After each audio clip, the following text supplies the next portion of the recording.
एक पिता की इमोशनल हिंदी कहानी, heart touching story in Hindi. ये स्टोरी शुरू होती है जब मैं घर से गुस्से में बड़बड़ाते हुए निकल आया था और बस स्टैंड की तरफ आगे बढ़ने लगा। मैं मन ही मन बड़बड़ा रहा था, पता नहीं कितने पैसे छुपा के रखे हैं, लेकिन मेरे लिए एक बाइक नहीं ले सकते। अब मैं यहाँ से चला जाऊंगा और तब तक वापस नहीं आऊंगा जब तक मैं खुद के पैसों से बाइक नहीं खरीद लेता। इतना सोच ही रहा था तभी मेरे पैर में मुझे कुछ चुभने का एहसास हुआ। नीचे देखा तो समझ आया कि जल्दबाजी में पापा के जूते पहन आया हूं। उन जूतों में कील उभरी हुई थी, जो मेरे पैर में बार बार घाव किए जा रही थी। लेकिन उस समय गुस्सा अधिक था तो मैं बड़बड़ाते हुए आगे बढ़ गया। एकाएक मुझे याद आया कि मैं पापा का पर्स भी साथ ले आया हूं। मेरे खुराफाती दिमाग में एक ख्याल आया, क्यों ना आज पापा का पर्स चेक किया जाए, जिसे आज तक उन्होंने किसी को हाथ तक नहीं लगाने दिया था। पता नहीं कौन सा खजाना छुपा है इस पर्स में, जो किसी को हाथ नहीं लगाने देते थे। जब मैंने पापा का वह पुराना पर्स खोलकर देखा तो उसमें पैसे तो नहीं मिले, लेकिन पैसों की जगह पर एक डायरी रखी हुई थी। तब मैंने सोचा, ओह, तो यहाँ खजाना छुपा रखा है। मैं समझ रहा था कि यहाँ पापा ने लिखा होगा कि किससे कितने पैसे लेने हैं और किसको कितने पैसे दिए हैं। लेकिन मैं गलत था। जब मैंने उस छोटी सी डायरी का पहला पेज खोलकर देखा तो वहां पर जो लिखा था वह थोड़ा सीरियस कर देने वाला था। डायरी में जो लिखा था उसे पढ़ने के बाद मेरे चेहरे पर जो एक्सप्रेशन थे वह गायब हो चुके थे, क्योंकि डायरी में वैसा कुछ नहीं था जैसा मैं सोच रहा था। वहां पर उन पैसों का हिसाब लिखा हुआ था जो अलग अलग कामों के लिए अलग अलग लोगों से उधार लिए गए थे। उस लिस्ट में कंप्यूटर के नाम पर भी पैसे लिए गए थे। कुछ यूं लिखा था, 50,000 बेटे के कंप्यूटर के लिए। ये वही कंप्यूटर था जिसे मैं आज तक यूज कर रहा हूं।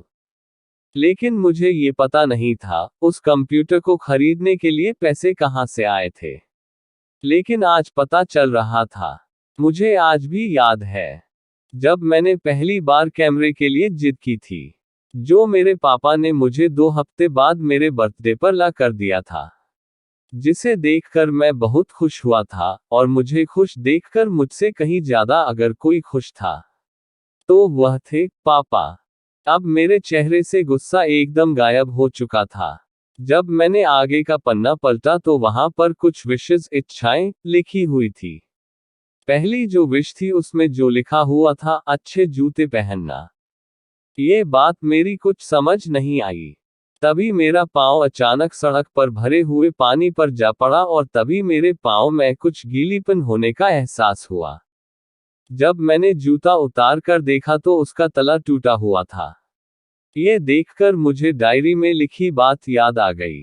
तभी मुझे माँ पापा की कही बातें भी याद आ रही थी, कि कैसे माँ जब कहा करती थी पापा से, अब तो जूते पुराने हो गए, नए ले लीजिए, तो पापा अक्सर यह कहकर टाल दिया करते थे, जूते अभी और चलेंगे, अभी कुछ दिन पहले तो लिए थे। मुझे आज समझ आ रहा था कि कितने दिन और चलेंगे। साथ ही साथ यह भी समझ आ रहा था कि पापा पर्स को क्यों छुपा कर रखते थे। तभी उस डायरी को पढ़ते हुए बस स्टैंड पर पड़ी बेंच पर आकर बैठ गया। अब उस डायरी का आखिरी पन्ना बचा हुआ था। उस पन्ने को जब मैंने पलट कर देखा तो वहां कल की डेट लिखी हुई थी। तारीख के नीचे लिखा हुआ था 50,000 रुपए बाइक के लिए। बस इतना पड़ा और दिमाग सन रह गया। अब मेरे मन में कोई शिकवा गिला नहीं बचा था, बस मेरी आंखों से आंसू चले जा रहे थे। मुझे आज तक नहीं पता तब मैं क्यों रोए जा रहा था। अब मैं जल्दी से घर की तरफ भागा, लेकिन जूतों की वह कील पांव में अब तक घाव बनाने में कामयाब हो चुकी थी।